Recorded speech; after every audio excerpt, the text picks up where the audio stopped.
Good morning, ladies and gentlemen. Let's start our annual Foreign Investors Council Environmental Index report. The usual format is that we listen to the presentation and afterwards entrepreneurs, politicians, and other stakeholders engage in a discussion. We, despite the COVID pandemic, have decided to preserve this format. Part of our participants will be taking part remotely, and part of us will discuss all the pertinent issues face to face. The discussion will be streamed live on tvnet.lv. We are in the spacious premises of Design Fabrica. First, we will listen to the presentation by FICIL, and we will see how the foreign investors assess the investment environment in Latvia in 2020. And the leading theme is how to recover the economy of Latvia in the context of COVID-19.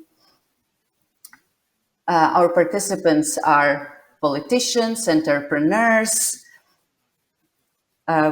We have representatives of 5 political groups which form the coalition in the government. 2 government ministers are present here. Ms. Ilga Shuplinska, the Minister of Education, and Artūrs Toms Plešs, the Minister of Environmental Protection and Regional Development, and remotely we have Jānis Reirs, the Minister of Finance, as well as Ilze Indriksone, member of the Parliament representing the National Alliance Soul for Latvia, for Fatherland and Freedom, as well as Jurģis Miezainis, KPLV, Ministry of Economics. So these are 5 politicians representing us. In addition, we have here Evita Simpsone, the State Employment Agency, the director, as well as the Director General of the State Revenue Service, Ieva Jaunzeme, Andris Vilks, a member of the Council of Bank of Latvia, Reinis Āzis, Investment Development Agency of Latvia, Deputy Director General, and Jins Kaminskis, the Chairman of the Latvian Association of Local and Regional Governments, as well as 7 representatives of entrepreneurs, and they represent very different sectors. Gunta Jakobsone from Circle K, Zlata Asniņa from PricewaterhouseCoopers Latvia, Māris Gruzniņš from Schwenk Latvia. So 3 of them participate here. Remotely, we have Antra Zālīte from Visma Enterprise, Inns Krasts from SEB Bank, Toms Didriksons from Orkla. Toms is the only participant who will leave this event a bit earlier, as he has other commitments. The other participants hopefully will participate till the end. There will be another member in this discussion who I didn't mention yet. It is Professor Arnis Sauka, who will present the findings of the FICIL Sentiment Index. Before we listen to the presentation, I would like to give the floor to Gunta Jakobsone. Welcome to everyone, direct participants and participants who are listening to us online. This year is a borderline between before and after. And the question is if and when we will return to the previous way of life, and most likely not sooner than during the second half of this year. At first, it felt like a sprint, and then it turned into a marathon, even an ultra marathon. And we don't see the finishing line. In any case, we will try and outline a financial finishing line. For the sixth consecutive year, the foreign investors commission a report, a study into the financial indicators and investment indicators.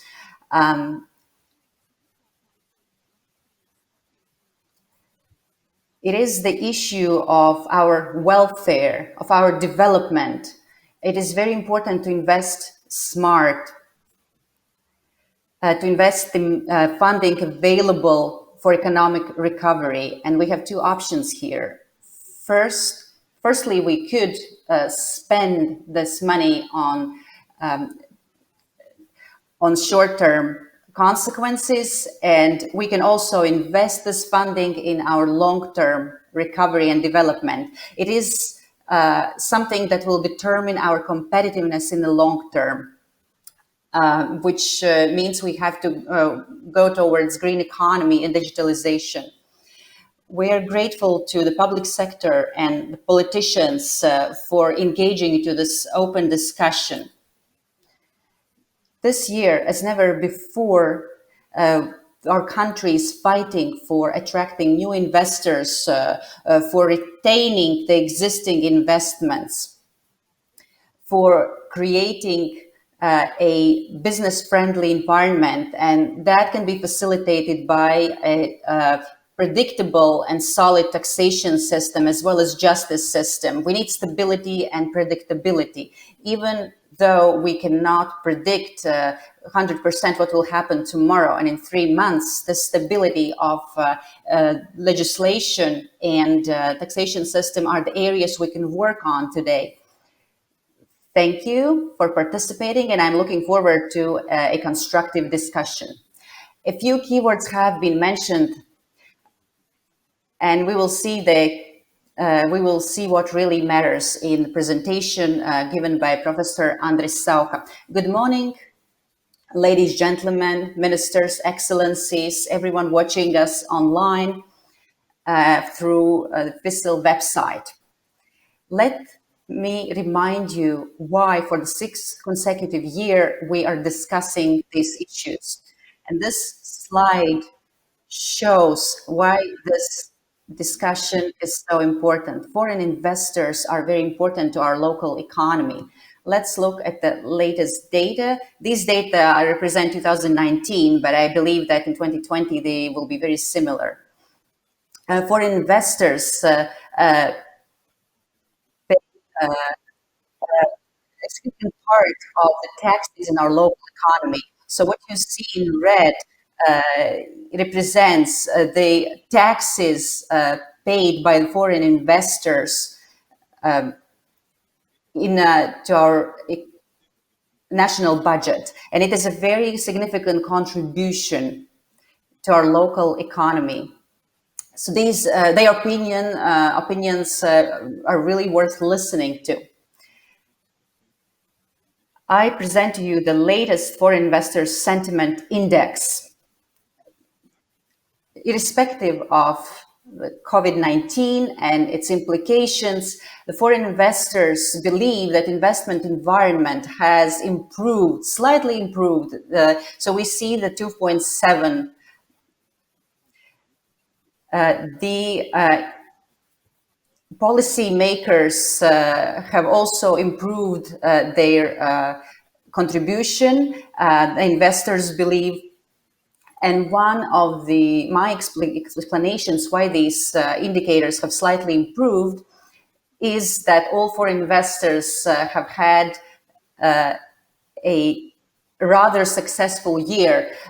Most of the investors have either retained the previous indicators or even improved them slightly.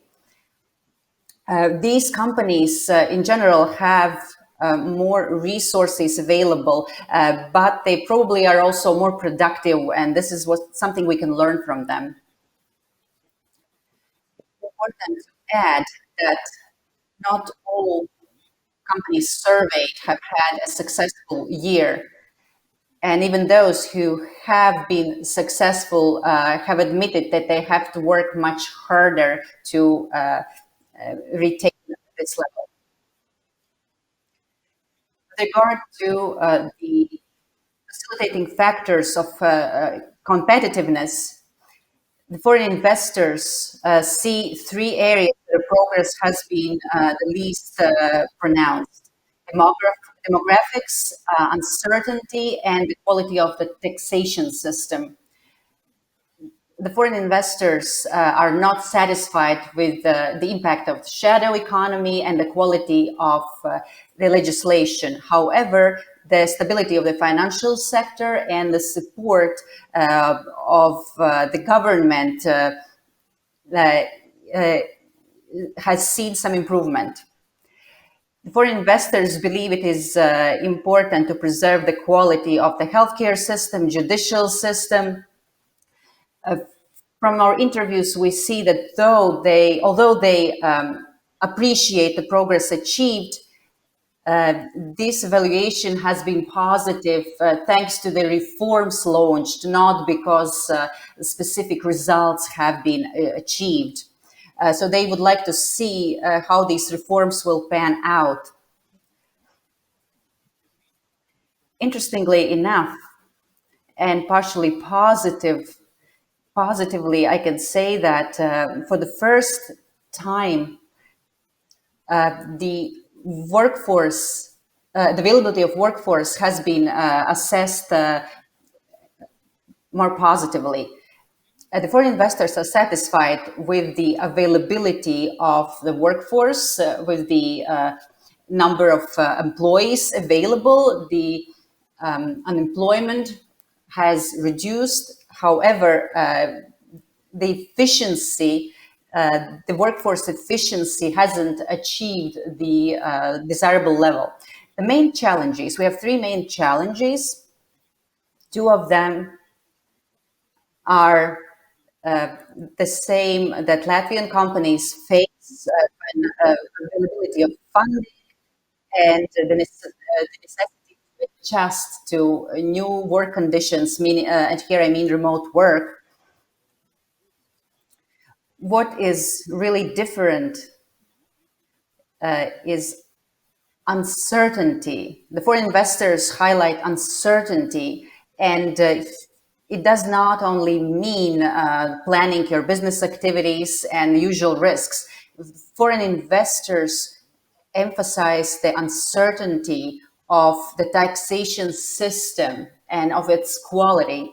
On the one hand, the good news is, in a way, that the foreign investors do not evaluate the taxation system worse than last year. However, the way they describe the taxation system in the context of pandemic is really worrisome.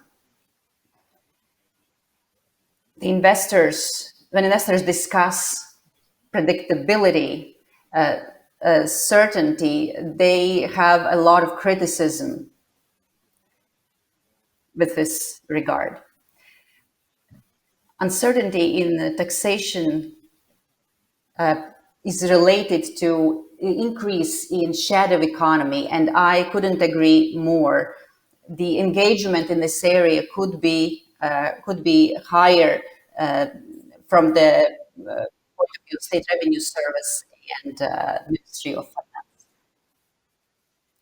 With regard to 2020, in particular, with regard to March, we asked the foreign investors to mention three key priorities Latvia should have in terms of using the EU funding available.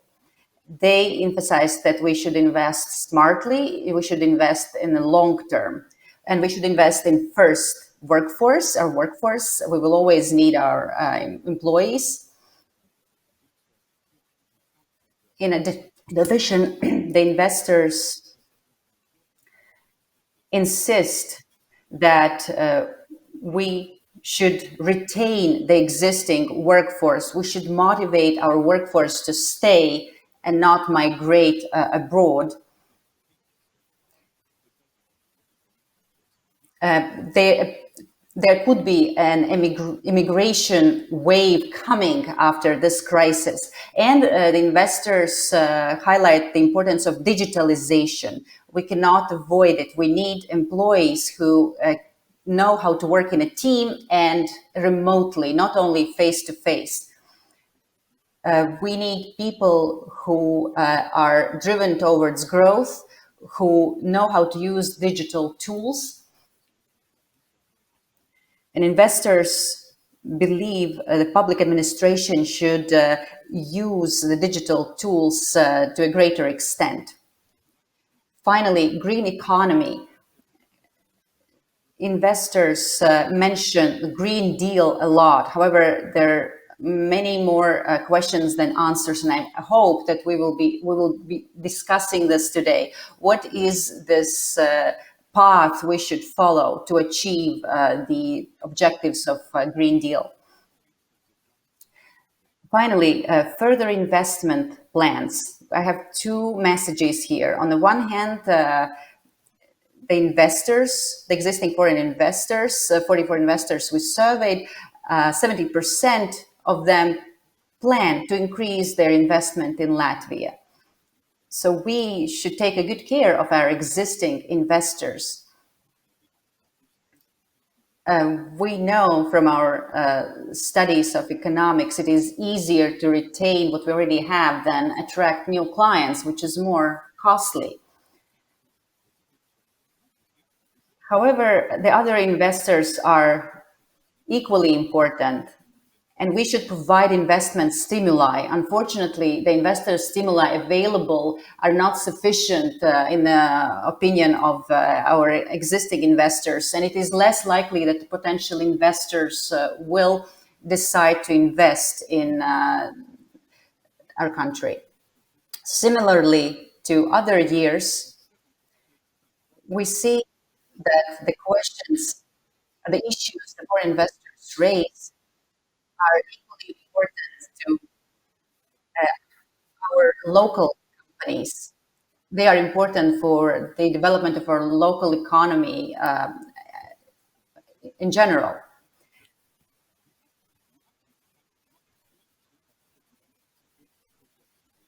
And COVID-19 is not a scapegoat. We cannot blame everything on COVID-19.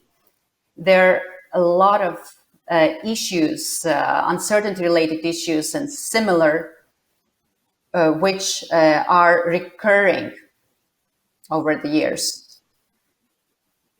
Maybe we should listen in to the investors' suggestions to make sure we don't have to discuss these issues again and again, that we resolve them.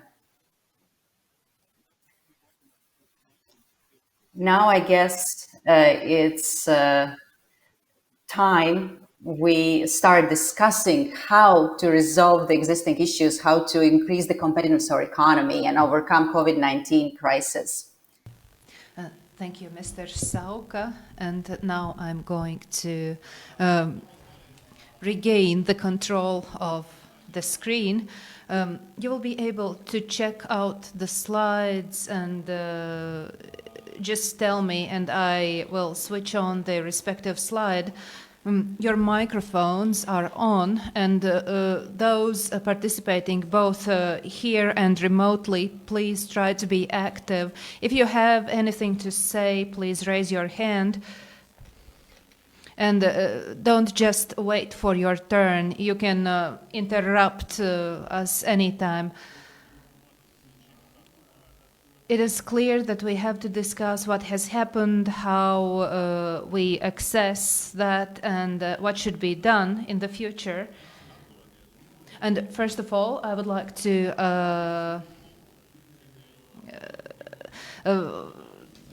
discuss the assessment. How do we interpret it? How much could we blame on COVID-19? Why is the index growing so slowly? And only some say that the attractiveness of investments has increased substantially. What extent of that could we blame on COVID, and what could be other factors? So how do you see that? As we can see from the data, we could say that the assessment is 3-, and it wonderfully shows the uncertainty that is unchanging over the years. And Heraclite, before Christ, already said that there is nothing permanent than the change. And I would say that we should go with the change. We should let the change guide us and not be opposed to the change. So you could say that the investment environment has floated with the change. Well, judging from that scale, I would say that the situation is not very clear. Ms. Jaunzem,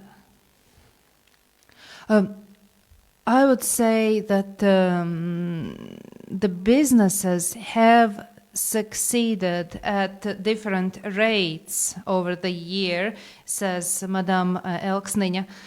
And some businesses have come up with very successful solutions, and that made them good at adapting. However, the question is whether we will be able to use this experience that the companies have gained over the last year. Will we be able to take over this experience and use it all over the country? Mr. Gruzniņš, how do you interpret the data? I would say that this is a good indicator, notwithstanding what's being said here. We have to remember that these interviews took place in October and November, and for many businesses, the year has been quite successful, and they had given their answers without any idea of the second wave that was ahead of them. So you say if the interview had been done in December, the answers would have been more negative. Yes, that is what I would say. Some said that the indicators could have been worse. Some say that the economy has floated. Ms. Shaplinska, what would you say? I would like to talk about the human capital, and judging from my political experience, I would say that we are on the right track. But the other question is how quickly the solutions could be implemented. And I'm not only talking about COVID-19, but the budget that is at the disposal of our ministry. We use that budget not only to cover our expenses, but also to fund some research activities. Yes, we're going to address that. The moderator interrupts. But you see the data differently from the investors. I would say that we need fundamental change in every area, starting with the work of our teachers, continuing to the higher education establishments. We have to face the development. Mr. Reyers, Mr. Plesh, would you agree that the fundament has been laid for change? Well, I think that the consequences will be seen in the next assessment that FICIL is going to do. However, taking into account the high degree of uncertainty that was observed last year, I'd say that our government was able to take big decisions during these times. For instance, our territorial reform. And of course, these times of uncertainty have allowed businesses to reassess the European Commission's guidelines on digitalization. We have to see how we can use those instruments to our advantage. We will discuss digitalization a little bit later, but now, Mr. Reyers, are these indicators a nice surprise to you? Well, I would say that it is a more positive assessment than the one before, and I would say that the reforms that have been started both in the area of education and in the field of welfare, I would say we have earmarked the funding, we have the necessary ideas, we have attracted our education establishments and involved them in this work. However, the remote work delays the process, and I think that we are heading in the right direction. But as regards the accessibility of labor, we are checking out how we could increase mobility because the European Commission had recommended that the mobility is necessary, and FICIL has been saying for several years already that labor mobility could have been better. I believe that we are indeed on the right track. However, there's still a lot of work ahead of us. Okay, so let us try now to discuss among ourselves and maybe arrive at some form of agreement or disagreement. Many mentioned the labor force. You can take the floor, both those who are present and those who have joined us remotely. So, the labor accessibility has increased, but this labor is somehow not good enough, or am I wrong? Yes, I would say that there are structural problems with the qualification of the labor force, and we can see that in the area of high added value services such as technologies. We mustn't forget that those highly qualified professionals are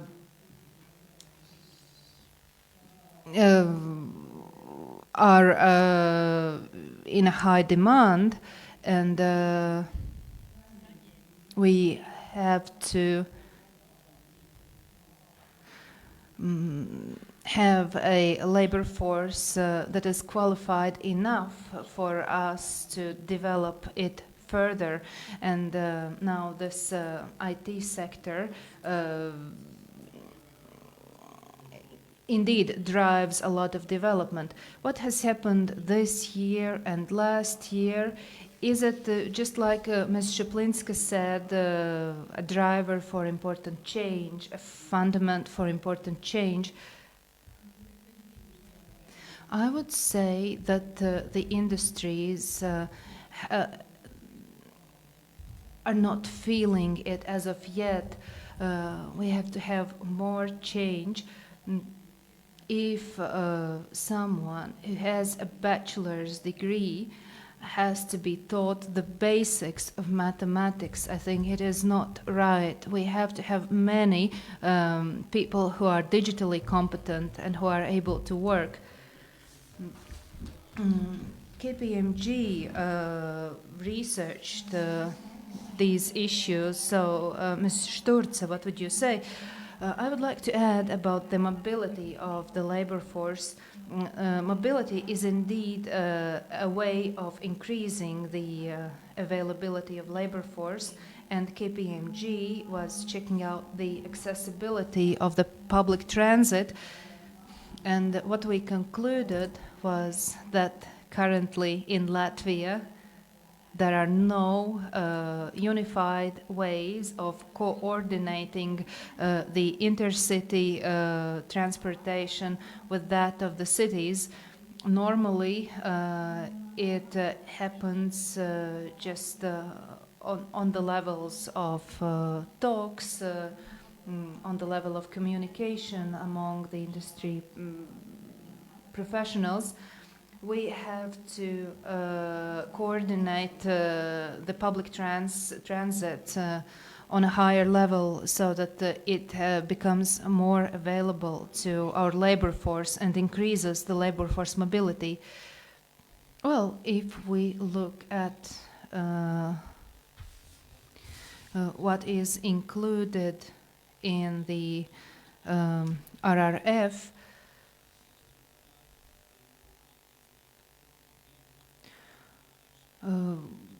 the efforts to increase the mobility and to unify the mobility measures is a step in the right direction.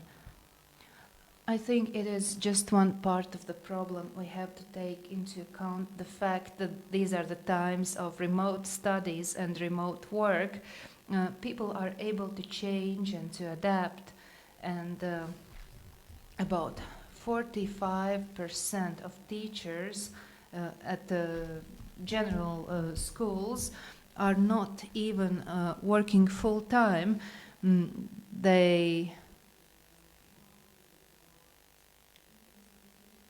are basically not investing themselves to a full extent because they do not see any possibility for further change. Is it because they are to blame for that themselves? Yes and no.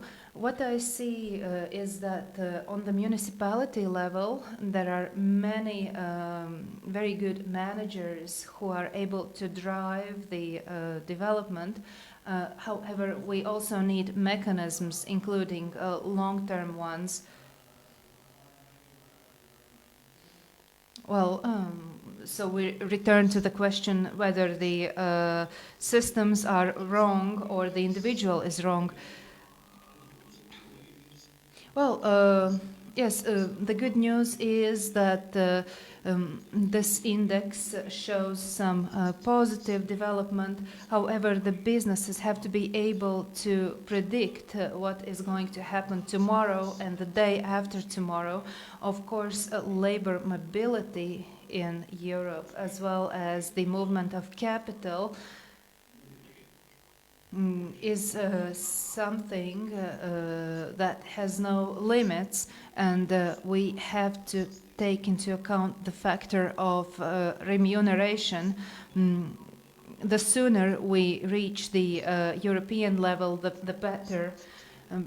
Then there is the difference between the regions and the cities. We know that this difference in remuneration can reach even 1.6 times.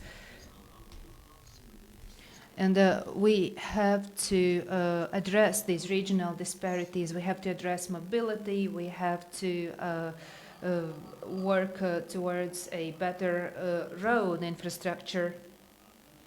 Now I would like to give the floor to Mr. Didrichsons, who represents Orkla, a company that has approved an investment program worth millions. So is everything going well for you? What would you say from the practical perspective? First of all, yes, that is true. We are indeed investing great amounts. Currently, we are on the way to build 2 additional plants in addition to the 6 that we already have. And we concentrate our production in Ādaži, the town in Latvia, where we have been historically active. We want all our production chains to be located in one place.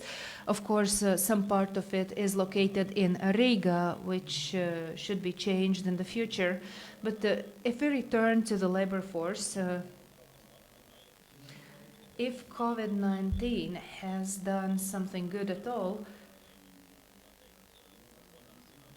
I would say that we have to address certain challenges. And as I have already told before, the companies who are in need of seasonal workers, for instance, they suddenly need additional 200 or 300 employees. In Latvia, it is very difficult to find such numbers of employees. However, the COVID crisis has resolved this to some extent. However, I don't believe that COVID will resolve our problems because as soon as the COVID crisis will cease, people will again start flowing out of the country. Do you see any solutions? Many have been mentioned, and as regards mobility, I would like to illustrate this with an example, a practical example. As I said, we are building 2 additional plants in the town of Ādaži right now, and there we'll need some 300 to 400 employees. And if currently those employees are active in Riga, they will relocate to Ādaži, and there will be about 250 new jobs as well that we are going to create. If we return to this public transit coordination that was mentioned, it is not working at all.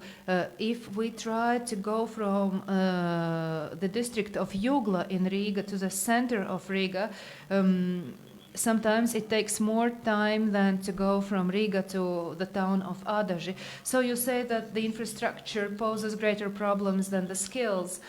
I mentioned this in the context of mobility. As regards labor skills, there are 2 things to be mentioned. First of all, the availability of qualified labor force. It is indeed a challenge both in the food industry and in IT and many other sectors. And we as well have noticed that many qualified professionals are using the possibilities of remote work to start working for companies abroad. It is becoming easier for them. They can just do that remotely. Okay, so before we finish this topic, Ms. Simpson, in this context, in the context of labor force, do you have any comments as regards what the state could do and what the individuals themselves could do? Well, of course, the labor force has become more available in 2020 as a result of the pandemics. In spring, about 2,000 people, about 20,000 people lost their jobs, and in the labor market, many potential employees became available, so it became easier for the businesses to choose. As regards mobility, we as the state employment agency are talking about that, have been talking about that for quite a time, and the city of Riga has the lowest unemployment rate. However, the region of Latgale has the highest unemployment rate, notwithstanding the COVID-19 crisis. Labor force mobility could be a solution. However, the compensation of travel expenses and other measures do not provide the results needed. So labor force mobility is at a very low level in our country. We have two politicians here, two hands raised. Ms. Indriksson. I would like to emphasize that mobility is no one-size-fits-all solution. If we ensure the mobility options and contribute to people leaving their places, in the region of Latgale, there will be just no one left. There will be no population left. I think that we should think about how we could improve the infrastructure and the business environment in the regions. Riga is as if the center of Latvia. It is the strongest economic area of Latvia.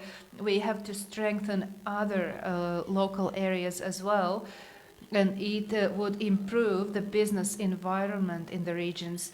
It looks like Mr. Sauka does not agree to you. Could that be so? Yes, it was already mentioned, getting from Riga to the town of Ādaži, from Riga to somewhere else. I visited my colleagues in Krems, Austria, and there were people moving, commuting from Vienna to Krems, and they were doing that because their travel expenses were paid, and it did not make them lose any money. Would you accept such answer, Ms. Indriksson? Yes and no. People have to find a balance between their private and working life. So if someone has to go more than 150 kilometers one direction, that would not be a solution. And we have to think about the environment as well.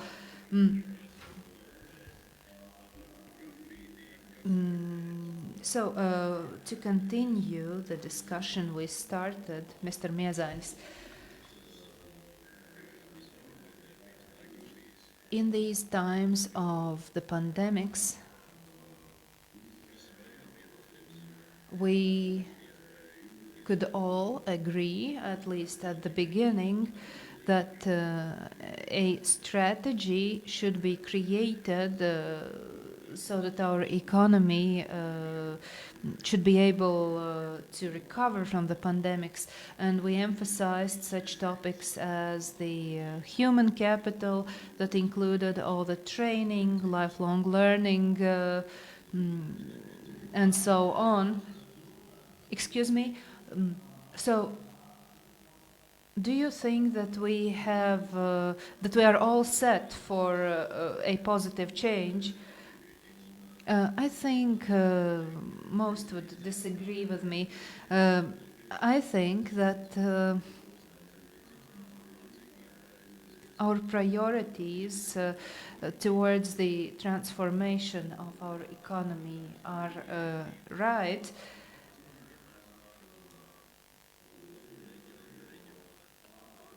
And this example on the plants outside Riga in Ādaži, for instance, in this case, the rental market, the rental homes become important, and we need to create the environment in which this market could develop. Mobility has to go hand in hand with the development of the places where these people would live. And as regards the regional development, in this recovery resilience plan, we have envisaged to develop the industrial territories so that people could live near their place of work. So, I have a question. What is that labor force that we would need in 3 or 4 years' time? I would like to ask this question to our National Employment Agency. What are those skills that would become topical in 3 to 5 years' time?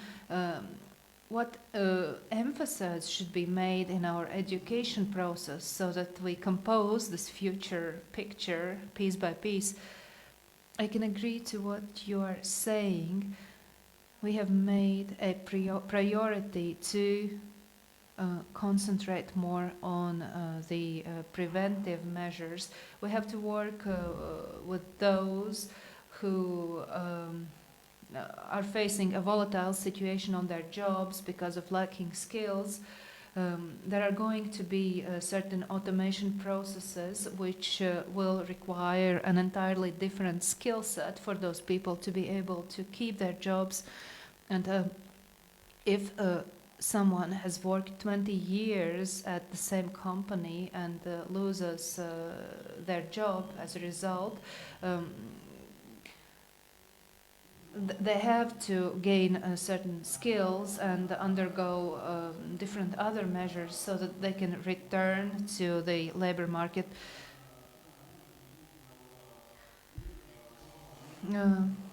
Let us use the time while Mr. Didriksons is still with us.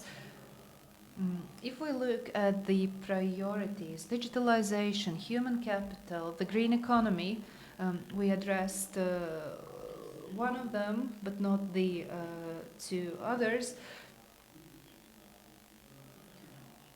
How do you see digitalization or the green economy as the constituent parts of the overall environment? Thank you, Mr. Domburs. This is indeed a very good discussion. Unfortunately, I will have to leave it very soon. And I will have to talk about industrial investments in my next discussion, which is also a related topic. However, in my viewpoint, I represent the food industry, and here I can highlight 3 issues. Firstly, the dialogue. Secondly, our relationship with the changes.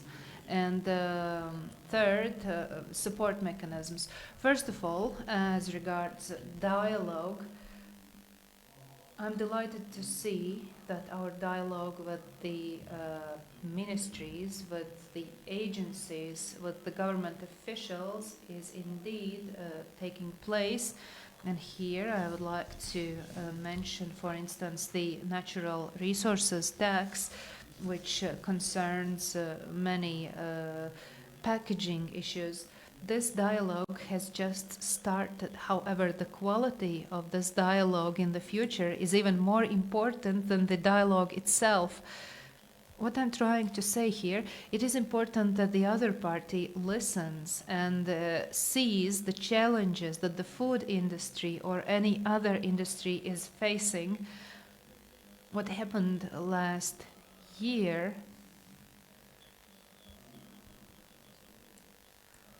on a Monday or on a Tuesday morning, I, as a company official, suddenly realized that the entire tax policy will be changed and it will have an impact on our processes and on food prices. And as regards the packaging and the and our green strategies, the changes have to be have to have a rather long-term nature. They have to be future-oriented.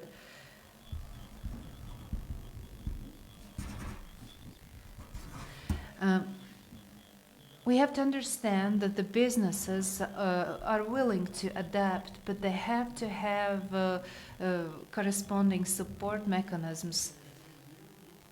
So the last sentence from you. Do you have any concluding words? Well, this is what I have to say on those three topics. We need support as well. Thank you, Mr. Didriksons. And I would like to involve those who have not expressed their views yet, so that we can see the total picture, the total situation of Latvia, how we are trying to recover the economy and where we are heading in the long term. So, Mr. Vilks, can you contribute? You have expressed some critical opinions on what the government was doing over the last months, and for instance, yesterday our businesses and NGOs listened to the presentation on the European recovery plan. So where do we stand here? With regard to the research itself, there is some cautious optimism there. It seems that this survey was conducted when we had a suspicion how bad the COVID may turn out. The government, including Ministry of Finance, have implemented very important fiscal reforms, including the simplification of the taxes. So these are very fundamental issues. With regard to communication with the government and the government's government strategy, during the first half of the year, the measures were very structured and efficient. However, later they were not as successful. We will see what happens later in summer. Human capital, in any case, is one of the key areas where we should direct our spending. For example, Ireland is a positive example in this respect. The question is how we can reach the same success. So the summer will show how successful we have been. In any case, the direction is clear, and the areas we should work in, pointed out by FICIL, are clear, including digitalization, green economy, and so on. And there's no doubt we have to make our taxation system friendlier. Mr. Krasts, with regard to the finances, do you think we are moving successfully towards green economy, digitalization? I would like to comment more on the so-called Green New Deal. These are the opportunities we have to use. The changes are significant. They will overhaul our lives. Remember our ancestors when they transitioned from horse-driven carts to engine vehicles. The first legislative initiative I would like to talk is the National Energy Plan. We need a push to avoid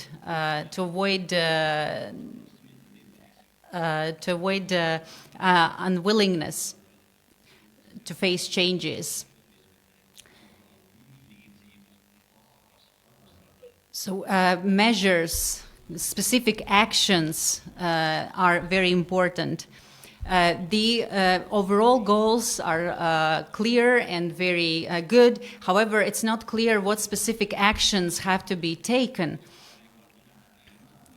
We may have to adopt unpopular, inconvenient decisions.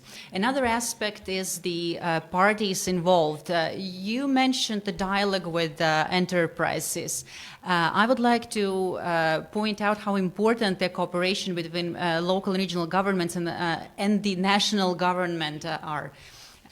We have to use the method of carrot. The decisions have to be clear, unambiguous to avoid uncertainty. We are at very early stages here, and the state is the owner of many public properties, and it owns a lot of companies, and we have to establish the direction in this regard as well. With regard to green energy, sun, wind power, and hydro energy. We, unfortunately, haven't tapped into this potential. By investing enough efforts, we could attract a lot of investment to wind energy. Maybe you should address Mr. Reirs and maybe Artur Plesh has something to say. Yes, I agree about the going forward to boost our economy. My first recommendation is not to hold back. Either we want it or not, the European Union will direct its investment in this field, will allocate investment for this area. So we should be more ambitious.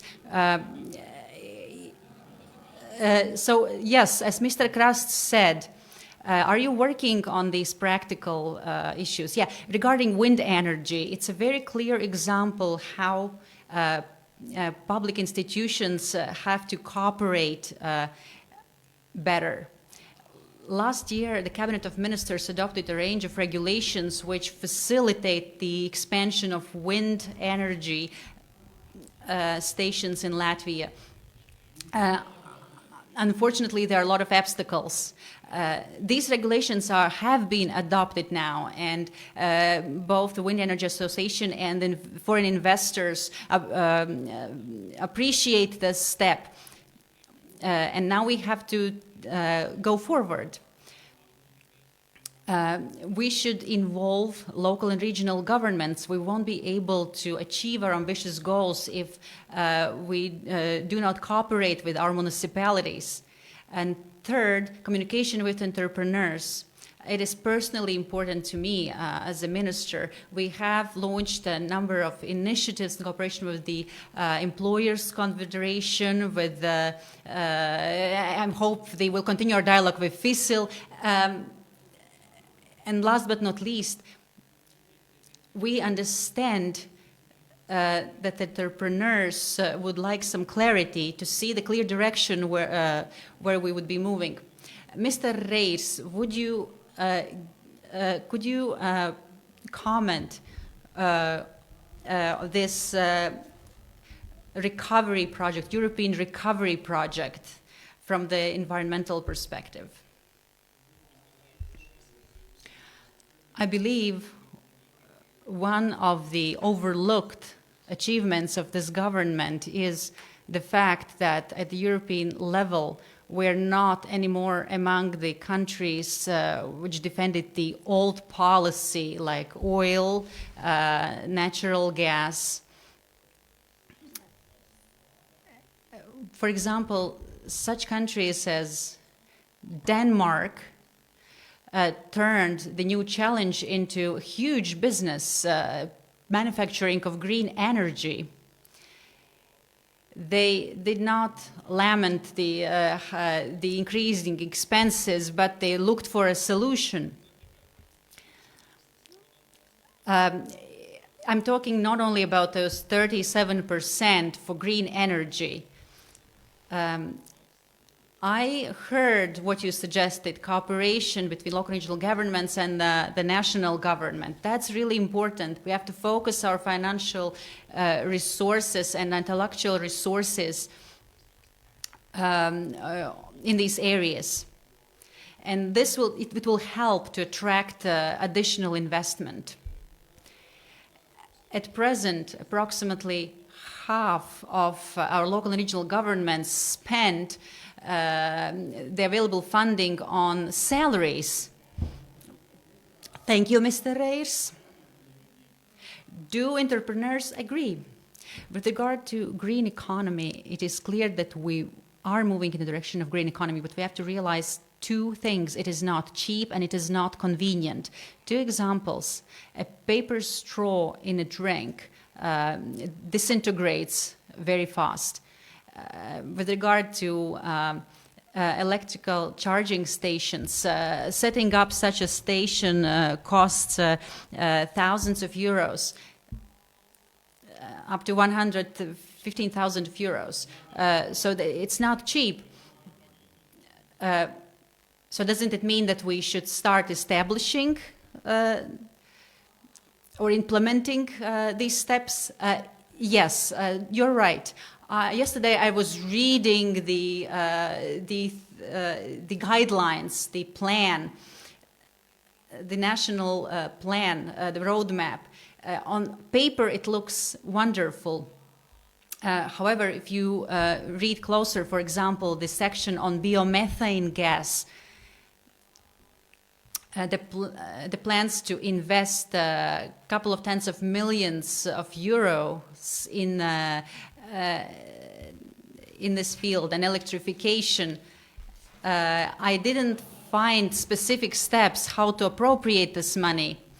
Mr. Plesh, why have firefighters won? Why don't you have specific steps in this field? The context is broader. The funding was allocated to regional buses and waste collection. If we want to have electrical cars, hydrogen cars, yes, we will have these vehicles. We have a transition model for implementing it, but we are trying to efficiently use all the resources we have. Are you satisfied with the answer? The moderator is asking. I think it is an important issue, but it is small at the broader scale of things. We don't want to achieve the catch-up effect. We do not make any steps and then have to implement things immediately. With regard to biomethane, it is a problem of two ends. We would like to avoid the situation where farmers have to slaughter the cows, which create biomethane. It is a very systemic question. It's not related to the final product alone. I agree to Mr. Plesh. We need to focus on circular economy. I would like to add what Ms. Indriksone said. Continues Jurgis Miezainis. I would like to comment on the energy development plan.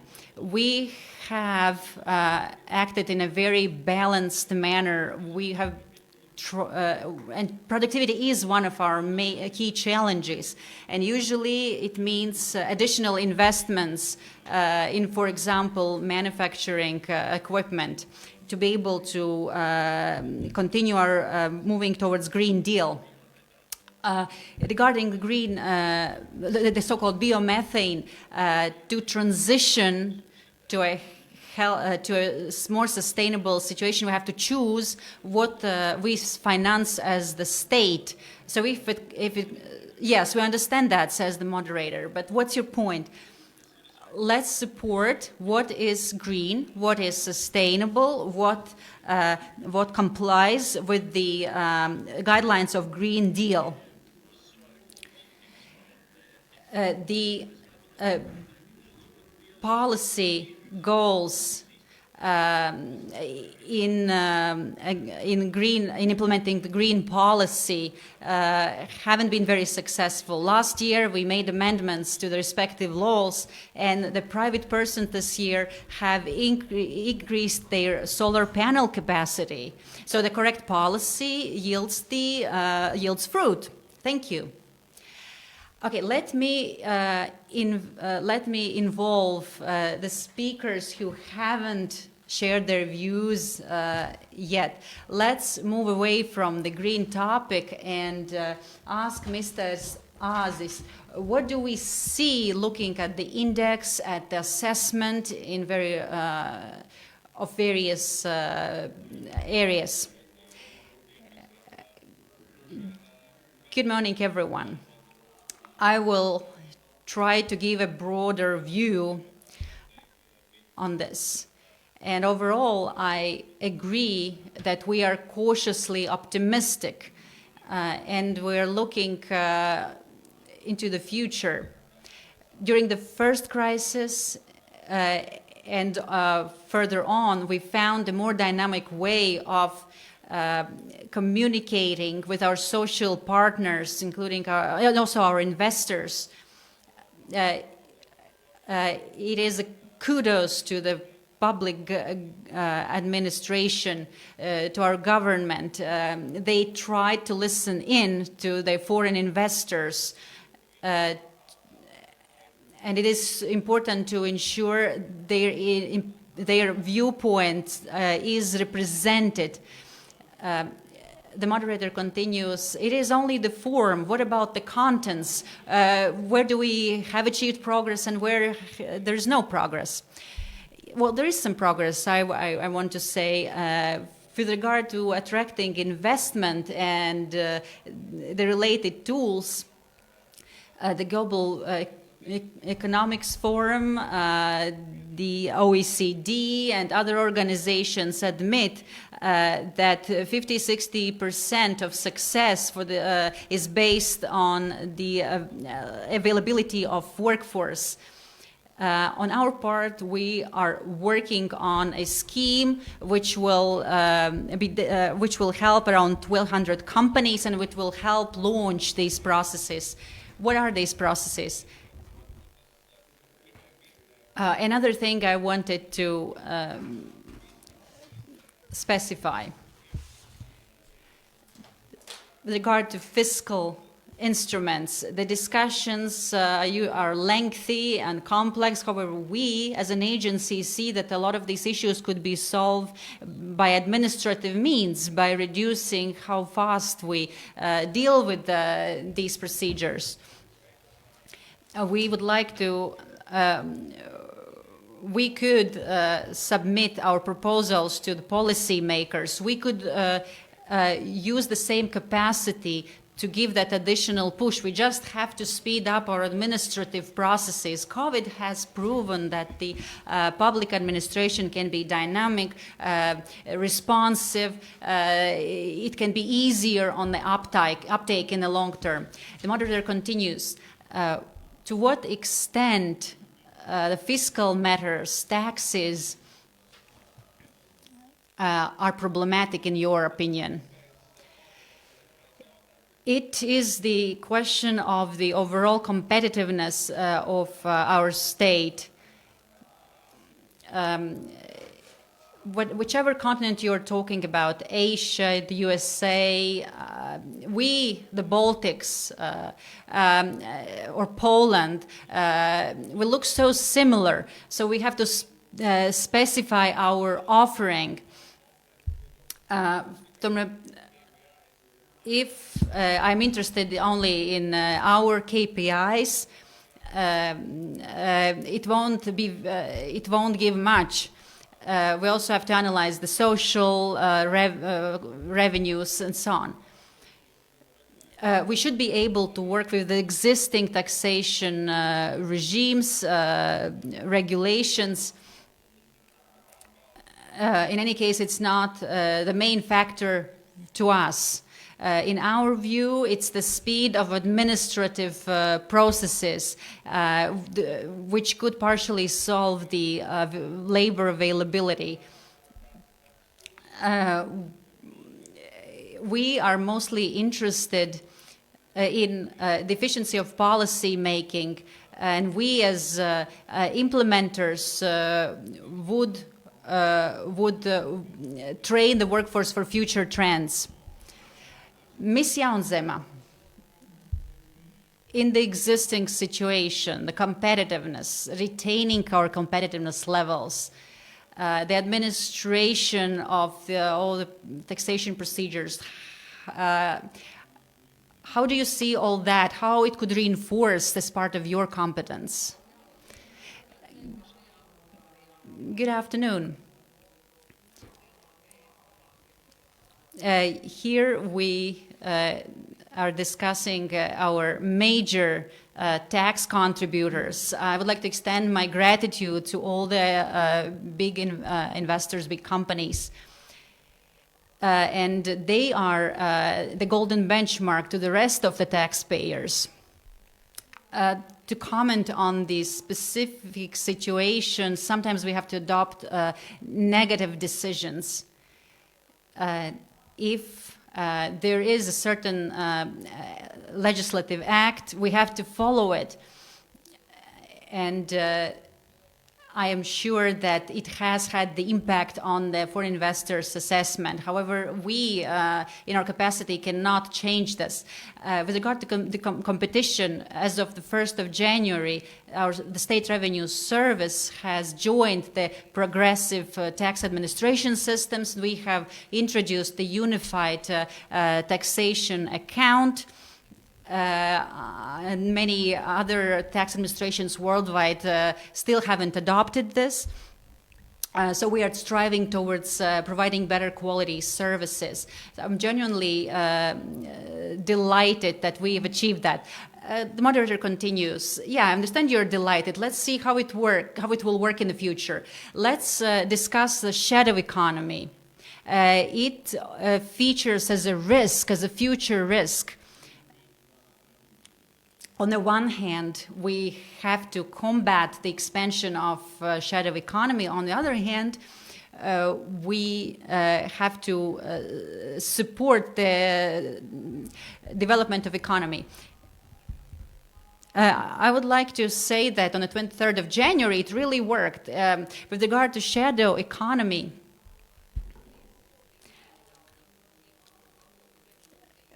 we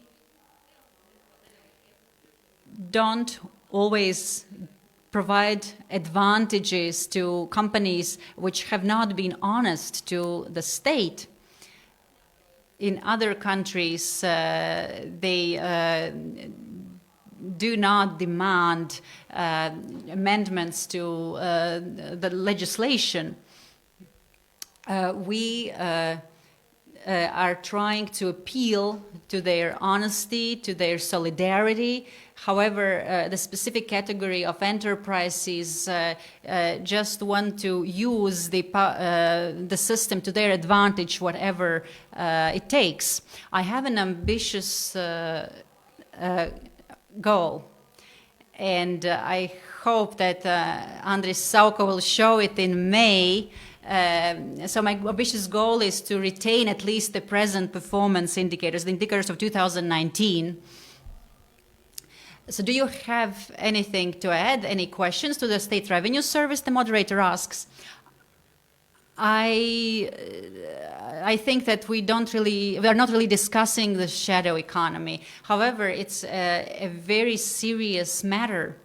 We, as Ms. Jaunzema said, are the taxpayers, and we keep repeating that we have to retain the existing investors and hope that they will keep investing. In order to reduce the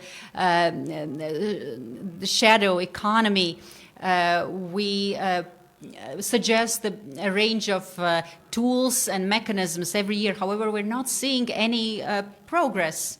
Can you give an example, please, of a good mechanism, a tool for fighting shadow economy? Okay. We, as the manufacturer of construction materials, will start investing here and now to facilitate green economy. We will manufacture our cement with lower CO2 levels. However, we are not ready to invest in the manufacturing of concrete with green methods, as the shadow economy in this area is expansive. Just go to the portal ss.com. It's possible to purchase concrete without any taxes. So the question is, if we have to reinforce the rule of law, I checked the indices. Okay, I have a question to Mr. Reis, and after I will ask Ms. Jaunzema to answer. What is your comment? In order to adopt new decisions, very often we need 51% of votes in the parliament. We are seeing currently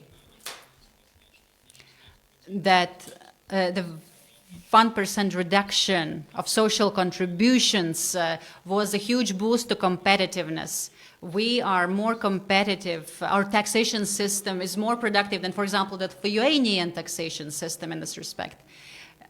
What about Mr. Gruznich's comment? Well, we have to look into each specific case. The State Revenue Service has invested huge efforts in the segmentation of companies. There is a part of there is a certain category which always have some problems. And are you talking about the legislative base here, that everything is all right, it's perfect? I believe it's related to the tolerance in our society to shadow economy, unfortunately. It is the overall tolerance to this practice. We do not want our workforce to leave. However, employers pay lower than minimum wages to at least 1/3 of our workforce. So they're very likely to leave. Ms. Jaunzeme, what is your comment? The capacity of the State Revenue Service is not sufficient. We cannot catch red-handed every dishonest entrepreneur. For example, the ss.lv portal, there 36 criminal proceedings have been initiated in this regard. However, the trend is continuing, and the question is why. If we look at the extent of these schemes, the purchasers of these illegal products sometimes are honest taxpayers. Sometimes very good, honest companies are involved. Do the members of FICIL participate as well? The moderator asks. No, we haven't initiated any criminal proceedings yet in any case. I would like to help Ms. Jaunzema, says Ms. Zashcherenska. Fighting shadow economy is not the sole responsibility of the State Revenue Service. If we are planning major investments in various infrastructure objects, there is a huge risk of shadow economy taking part of these investments. So we need a plan. You think they don't have a plan? We have a plan. Yes, there is a plan. The question is, what's the capacity and what resources we have? We have to see how much we have to invest in what areas, and then we have to prioritize. That's our main task. So we need more than 10%, you're saying, more than 2% for the RRF plan, Recovery Resilience Facility plan. We need a structured plan how we can use the Green New Deal to fight shadow economy. It's not the question that we don't have the means. The question is how. It is a very broad topic, and I could say a lot on it. But please be brief. Could you comment what Ms. Jaunzeme said? Why people are practicing the grey economy, and why there are so many classified ads on, for instance, buying concrete without paying the taxes. Of course, we have to take into consideration the moral aspects, not the rational thinking alone, because not everything is based on the rational thinking. And here we are talking about the same old uncertainty. If society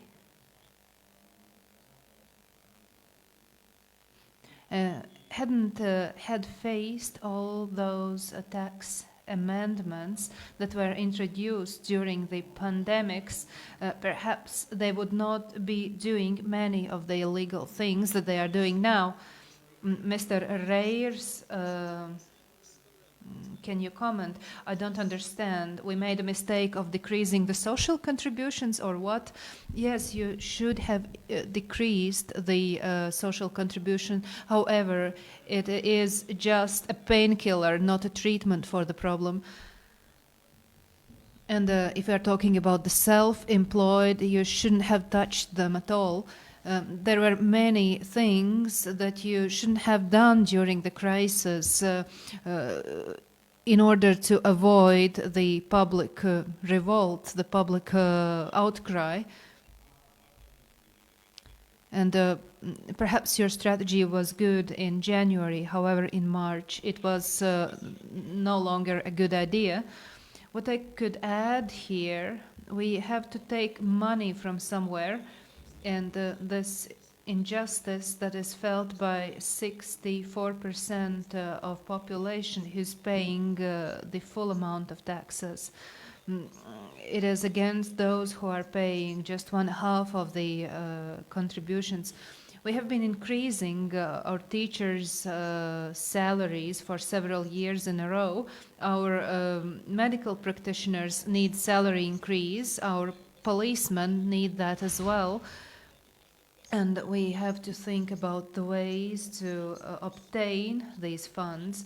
Those who are paying the entire amount of taxes, the full amount of taxes, are carrying the burden. And Ms. Jaunzeme already said that the taxpayers should be segmented. Those who are paying the full amount of taxes, they would pay their taxes even if the tax rate would have been different. We have this micro company mode of operation. We have to think why it exists only here in Latvia, why no other country has introduced this regime in its system.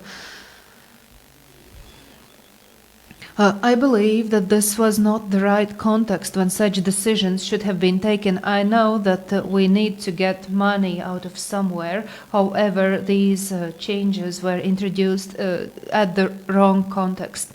And by acting like that, we simply lose money. I think basically by trying to do something good, we have basically harmed ourselves.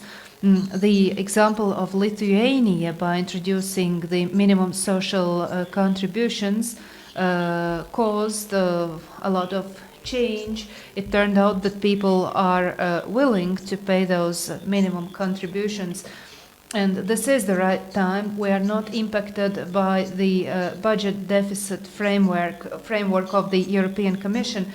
And we are ready to help the population categories as needed. For instance, we are helping musicians, we are helping the media in order to compensate for the increase in taxes. In other times, that would not be possible. However, currently, as we are not limited as regards our budget deficit, this is possible, and we are able to help and to adjust those things by adding extra funding. Okay, time will show. However, currently, people have the same opinion of our tax system as 1 year before, and the investors' opinion has not changed as well. They're viewing our tax system the same as last year. So let me now address another topic that we have somewhat neglected today, namely digitalization. In this European plan for climate change, against the climate change, here we can see the assessment of digitalization, and we don't see any substantial change here. Our business environment representatives, maybe Ms. Zalita could start.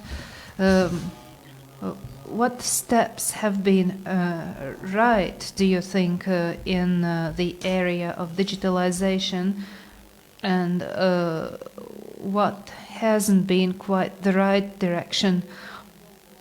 First of all, while reading the new plans, namely the as regards digitalization and the recovery guidelines, I'm really glad to see that so much attention has been paid to this area. Well, of course, we know that good intentions lead to hell, but a significant part of the total investments will go to the state, to the public sector itself, and it concerns me. We know that the capacity of the public sector hasn't been too good to be able to manage big investment projects. There have been only few success stories. For instance, if we need more power, we need more horses. That is how it's being solved. So 158 million are earmarked to the digitalization of the public sector out of more than 300 millions. So why has this been distributed in such a way? Well, I would like to address the digitalization in general, just to outline the topic, taking into account how fragmented the public sector has been in this area, and thinking about the funding for the next programming period, we have decided to facilitate the centralization of the ICT sector in the public administration. First of all, I can agree to Ms. Zalita that the resources had not been managed successfully. However, does that mean that we should not invest in the future, especially when seeing how fragmented these systems are? And secondly, what we have offered is to look at the total picture, at the total situation. These recovery and resilience monies will be absorbed during the next years. So let us see what the European Commission allows us to fund and what not. Let us try to achieve the maximum result for our country. Ms. Shuplinska, what do you think? I have some general comments about the recovery plan, and I'm happy to hear that investments should be made in human capital. We have had the tripartite council where business representatives and other parties expressed their concerns. Now I see that the ship has sailed, so to say, that the process has been started.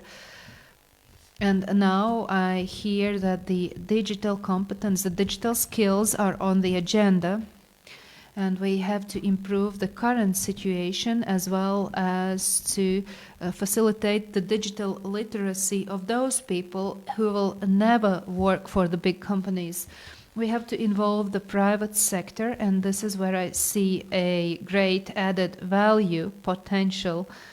Currently, while creating the system for distance learning, I see that our first to fourth grade is using the distance learning system, and if I would be allowed to use the existing resources, the existing infrastructure, I would definitely do that. We can see clearly that the decision making is lagging behind. We are not taking decisions in a sufficiently swift way. So is the Ministry of Education appropriating the funding for increasing the digital skills? Will other agencies be involved in this? Well, first of all, we have discussed within the Employment Council. We have found the aspects that would need to be improved. We cannot just earmark this funding without a clear goal. As regards the digital literacy, there have to be objectives, certain tasks that have to be completed, and these tasks, the information on those tasks should come from the businesses. For instance, as regards the problem-solving skills.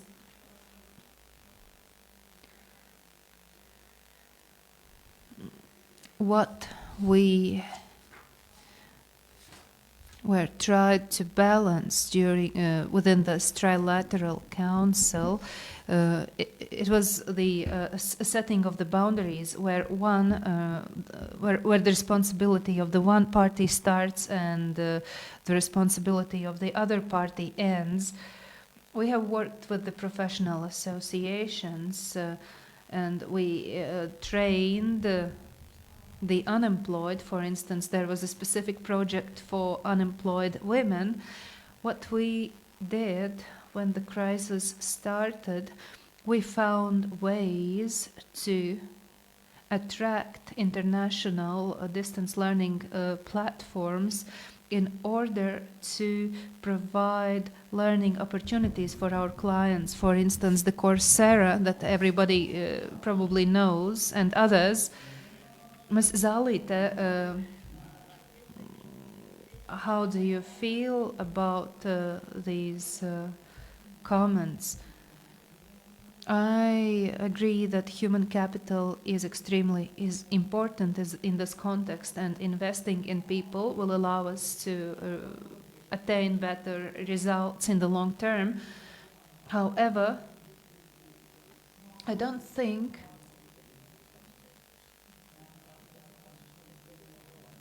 that the data centers should be our only priority. We really need to invest in human resources. Ms. Jaunzeme, yes, I would like to say that the technologies developed within the state revenue service are mainly meant for the companies, not for the public administration. And if our security requirements would allow that, we would choose different solutions. However, as regards those data centers, our digital resources work 24/7, and our clients have used to being able using our services all the time. So we have to understand that our digital resources are meant for the outside, not for the public administration itself. I would like to add, Mr. Dombers, you said that we could interrupt and say some comments. First of all, for training, it is possible to use EU funds, and as regards this recovery and resilience facility, it concerns business solutions that will be implemented by private entrepreneurs, and this way the money will reach private parties anyway, both in the area of training and investments. Ms. Sturz, what would you say about that? Yes, I would like to return to the problems regarding digital transformation. First of all, the problem of fragmentation and insufficient centralization, including in the management of digitalization. And we have suggested before that a centralized ICT management model should be introduced, and this would also help us to control the overall implementation of the strategy. So, but Mr. Plesh said that we are going towards centralization. We didn't find that way to the centralization in the framework guidelines. Well, I think there's a room for discussions. But anyway, we involved a lot of experts to define the objectives of our reforms and to consolidate the resources in order to be able to plan a centralized policy, including the area of training and skills. Mr. Krasts, I believe that we should avoid using the word learn and the word appropriate and start using the word invest instead. It would change our way of thinking. And in Latvia, it has been calculated that ICT professionals constitute only about 2% of the total workforce. However, in Europe, these are about 4%. So we should work towards increasing this proportion. Does anyone have an answer? What strategy do we have in this field? Yes, I can start this topic. However, it will need to be developed further. Currently, as regards the education sector, we lack not only the skills, but also, the basic internet capacity, the broadband power.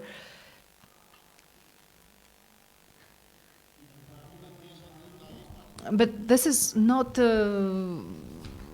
a complete answer to what Mr. Krasts asked. Yes, but these are the initial steps. And perhaps Mr. Krasts knows that the Riga Business School, together with the University of Latvia and the Riga Technical University, has developed a program that has funding in order to invest in the professor's skills, in the lecturer's skills. It includes exchange and the development of new competences. And secondly, it involves working towards an excellence program.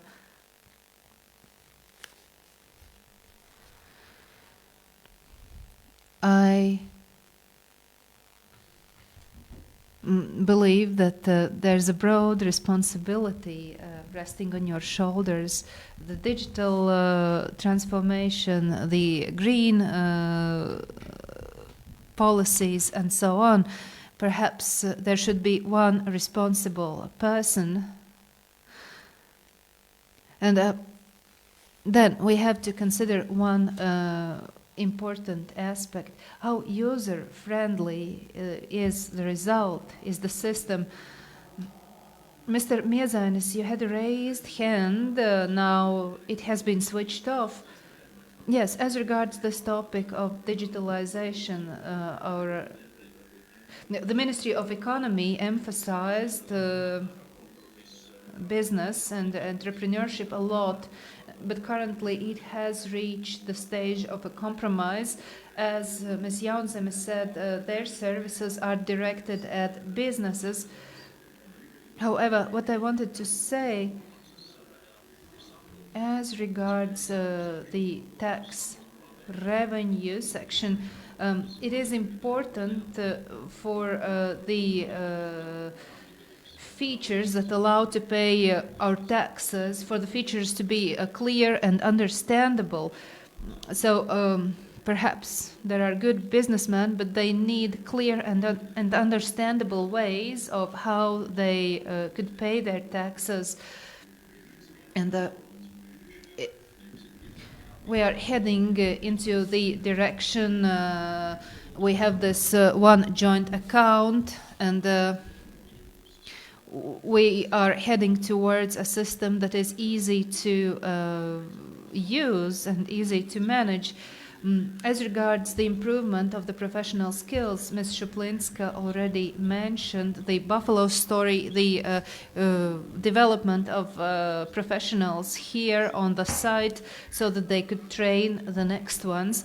And there has to be cooperation with businesses and with the professional associations. And this is the way we achieve the possibilities for professional development and qualification. Mr. Vilks, the Latvian population and society took the last place in a European Investment Bank's research, and for this reason we have to concentrate in order to appoint one particular agency or ministry that is responsible for these questions, this area. It is similar to how the vaccination office was established in Latvia. With the current methods, we are not going to achieve the solution. The question is how we would like to see ourselves, as the ones leading the list or lagging behind. So if we talk about those 330 million, are our goals not ambitious enough? Well, you see, this is a question of investment, and it reflects the previous policy on research and development.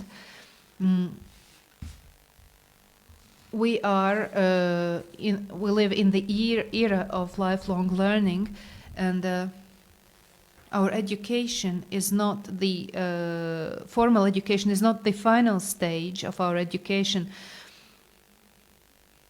And as regards the funding on the green economy, the funding was removed that could have been used for research and development. And we're asking the question when we'll be able to have a possibilities for staff researchers.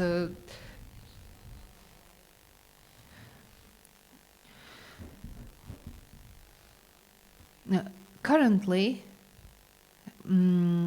the scientific potential that the Latvian businesses involve in their work reaches 21%. These are the data that we are going to submit on the 2nd of February. On the 2nd of February, in Lithuania, this level is 37%, and it is 41% in Estonia. We have to definitely think about this degree of scientific involvement. We should definitely strengthen the dialogue between the private business and the public sector as regards investment in these areas. In this case, it is a matter of ambition. We have many people saying nice words, however, it turns into nothing when it comes to real deeds. Mr. Kaminskis, yes, I would like to emphasize 3 aspects. First of all, it is high time to assess and to reduce bureaucracy, and it is something that should be brought to reality. Second, as regards the EU projects, we are slow at approving the programming documents. Currently, the 3 big cities, Jelgava, Liepāja and Ventspils, are late with their development programs. And third,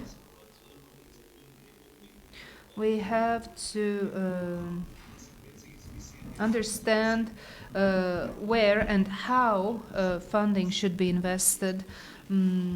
For instance, as regards this Green New Deal, if we don't know how to implement that, we are going to have to pay fines.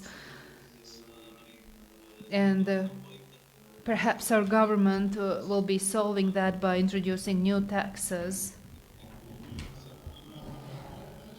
Yeah, that sounds like threats. Okay. But as regards the first 2 aspects, the red tape and the decision-making speed as regards the EU funding, do our ministers have anything to say? I believe there is something to say.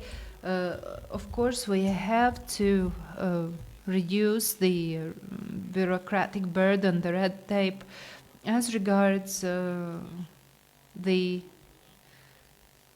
investments, investing of EU funds, we have done a lot of work. We have identified our needs in the municipalities, including, for instance, the road infrastructure and other fields. Ms. Indriksone? Yes, I believe that it is important not to be late with drafting those documents. This should be said to our ministries, to our public sector. We are often late because the ministries are not working quickly enough. This is something I would wish to see improvements on. And it is good that someone here has the ambition, and I believe that our state is ambitious enough. However, if there is no willingness to implement, we will not succeed. And in the field of digitalization, it is important to see the transfer of the digital skills and research to the small and medium companies where we are lagging behind. We should invest in the transfer of these things. And this would bring us to better opportunities of profit. Does our minister have anything to say? Well, I find it interesting, these comments about the speed. For instance, as regards the university reform or our administrative and territorial reform, our parliament is working very efficiently in the direction of development. Ms. Zālīte, so let us conclude this digital section, and we will have some minutes left for other comments. I have one positive comment for our Ministry of Environment, and as regards this recovery and resilience facility, FICIL has emphasized that we need to improve the policy management, and it is nice to see that in this document there is a new and hopefully successful organization, ICT governance body, and I sincerely hope that we will not be creating another bureaucratic body, but it will indeed serve investments and innovations, and it will be able to put the right emphasis in the digital policy. Okay, now I would like to invite you to use those last 10 minutes or so to round up and to arrive at conclusions on several aspects, including those we have not yet mentioned. And secondly, the question is what happens in a year. Mr. Krastinj said that if the data were gathered in December, the index would have fallen. And it would mean that the Latvian economy is looking weaker. So what are those things? Not only those who have been already launched, but what are perhaps some new actions that should be taken within this year? As Mr. Reyers will have to leave in a couple of minutes, I will perhaps ask this question to him. Maybe there was something that we failed to mention. So what could be the additional actions to improve the competitiveness of Latvia? I view the work done by businesses and by the public administration very positively, and perhaps the investment funds were not as high a priority for the next period, but still this direction we are heading in is good. However, I'm concerned as regards who will be the one implementing this. What will be the labor force? FICIL has also expressed concerns as regards the labor force. We have to pay more attention to that. And also we have to understand that to prevent people from leaving Latvia, they have to be paid sufficient wages. So while listening to what had been said here,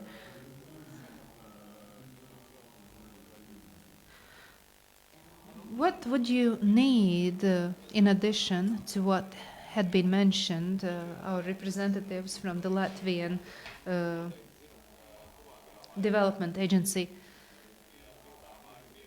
I know that we are going to return to introducing the green corridor for the priority investment projects, and this is one of the ways to reducing red tape, as it has been done in Lithuania and Poland, in our neighboring countries. It is our homework that has to be done. And in addition to that, if we raise above the level of digitalization and look at innovations as such, when the field of innovations is cooperating with research and development, I wouldn't agree that the problem lies within the companies that don't see the sense in innovations and transformation. I think that the issue is that the small and medium companies need support. They need real numbers, need an economical sense of attracting innovations. And we have started our cooperation with the Ministry of Education and other parties in order to get extra funding for our researchers, and it can be done by cooperating with businesses. This would work also for the regions. This is how research organizations attract funding. Currently, in Latvia, most research funding comes from the state budget. However, there are research actions that are being commissioned by the private sector, because the private sector recognizes the power that lies within. And I hope that we will be able to arrive at joint results. I would like to invite those who are present remotely. Please raise your hands if you have anything to say. Ms. Jaunzeme, support was mentioned. Do you have anything else to say from the viewpoint of tax administration? Because currently the State Revenue Service has the competence of providing the support. So what do you see as regards this context in order to retain or even improve our competitiveness?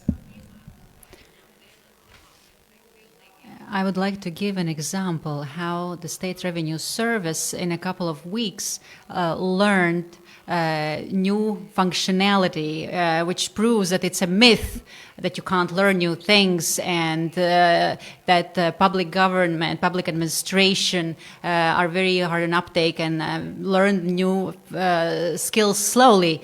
So during the COVID-19, providing support was a perfect example of this. By ensuring these support services, we learned new skills. Each client has a specific service package, and they receive the best possible support. However, if there are clients who do not wish to pay taxes, we are nice, responsive, but we cannot provide any actual support. I believe that this crisis will show who can survive. A few other comments maybe. Mr. Sauka, do you have anything to add? Is there something we've missed, or what should we do not to let the index fall? As all the previous years, we emphasize how important investments are. Investments in healthcare, in digitalization, education and science, and the funding is insufficient. By definition, economics means working with limited resources. We will never have enough resources, so the question is how to invest as productively as possible. The private sector is usually more efficient, more productive than the public sector, and that's unfortunate. Therefore, the private sector should be more involved in these areas.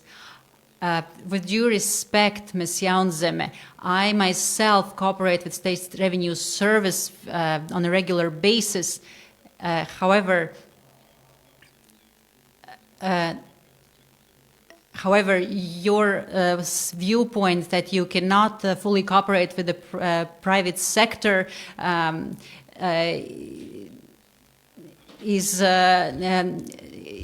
is not a successful approach.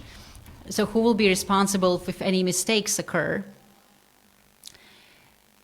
My main takeaways from today's discussion are capacity. increasing capacity both in the private and the public sector, and secondly, the ability to cooperate efficiently to meet all the goals we've set. It means using new business models. Both the private and public sectors have to try these new models out. Well, that seems the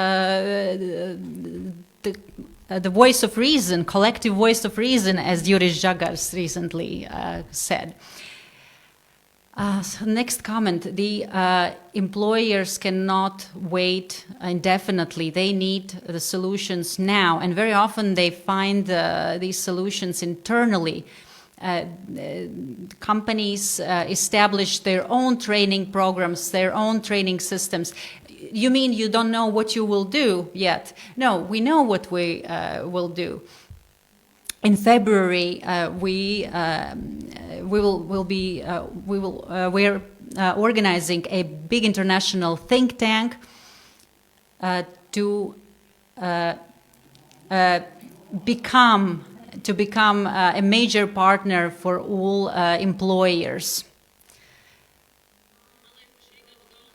Ms. Indriksone, I believe the biggest challenge this year is retention of our workforce during furlough. The state support is the measure which will encourage people, or rather discourage them to leave the country, to migrate, to work elsewhere. Miezera kungs, Mr. Miezeris, I couldn't agree more with Mr. Sauka. We know how much funding we have, but there's so many needs we have to cover. Each euro we can invest in business returns to the country twofold, fourfold. We have to focus on the smart investment with higher added value, so that we can follow both a new Green Deal and so that we are ready for the economy of the future. The sooner we adapt, the stronger we will be in the post-pandemic era. Anything more specific, Mr. Vilks? On behalf of the Bank of Latvia, I would like to say we have to prepare for the next important phase, how to invest the EU funding as best as possible. And we need extensive discussions on this, so to clearly know how these funds will be used. If we dedicate sufficient time to that, we will draft a plan we can be proud of. And we have to be more ambitious.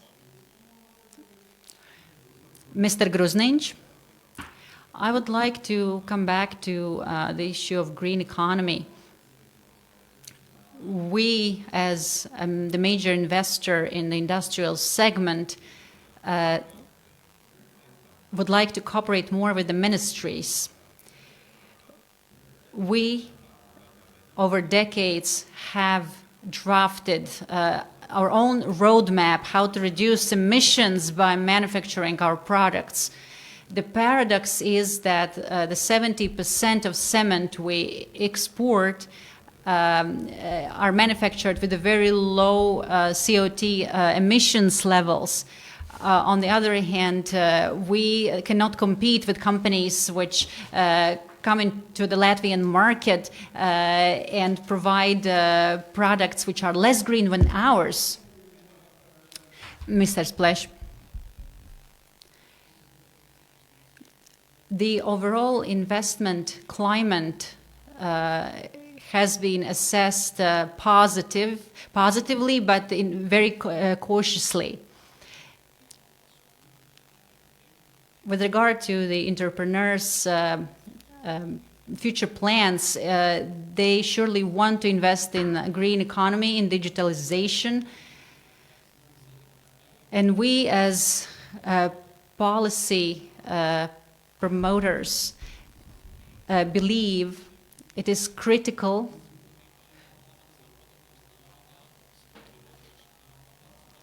to ensure further development of our economy, and that's why we have to cooperate closer. The Ministry of Rural Development and in the regional development cannot do it on their own. Ms. Shaplinska, it's very important to know how we will be investing. I couldn't agree more, which means we have to step up cooperation with our local and regional governments. We hope that the government will listen into our needs. I would also like to emphasize how important the support systems are, and there are a lot of initiatives which merit support.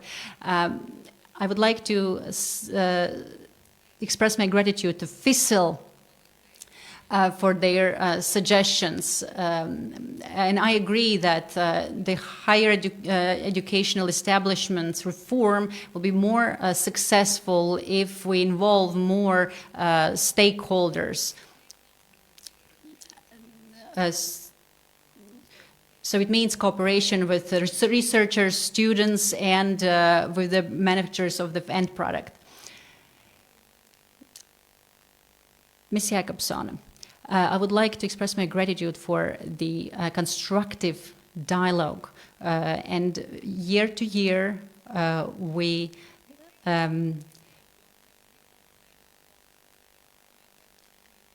keep discussing our priorities, digitalization, green economy.